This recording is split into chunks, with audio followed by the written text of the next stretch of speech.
पवित्र पोर्टल शिक्षक भरती 2026 रजिस्ट्रेशन आणि सेल्फ सर्टिफिकेशनसाठी परत एकदा मुदतवाढ या तारखेपर्यंत करा फॉर्म सर्टिफाय. आलं नवीन प्रसिद्धीपत्रक. काय आहेत डिटेल्स चला पाहूया या संपूर्ण व्हिडिओमध्ये. पण व्हिडिओला सुरुवात करण्याआधी तुम्ही जर आपल्या चॅनलवरती नवीन असाल तर प्लीज आपल्या चॅनलला लाईक, शेअर आणि सबस्क्राईब करायला विसरू नका आणि नोटिफिकेशन बेलला क्लिक करा म्हणजे येणाऱ्या प्रत्येक नवीन अपडेट तुम्हाला सुरुवातीला मिळत राहतील. तर आता उमेदवारांसाठी महत्त्वपूर्ण सूचना आहे. पोर्टलवर हे एक प्रसिद्धीपत्रक आलेलं आहे.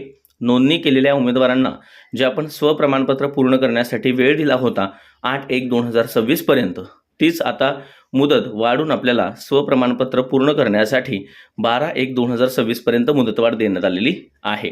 म्हणजे जर तुमच्या फॉर्ममध्ये काही चुका झाल्या असतील, काही मिसमॅच असतील तर तुम्ही अनसर्टिफाय करून ते मिसमॅच काढून परत एकदा सर्टिफाय करू शकता. त्यासाठी पवित्र पोर्टलनं पुन्हा एकदा शिक्षक भरतीसाठी ही मुदतवाढ दिलेली आहे. या व्हिडिओमध्ये एवढंच. व्हिडिओ आवडला असेल तर चॅनलला लाईक, शेअर आणि सबस्क्राईब करा. धन्यवाद.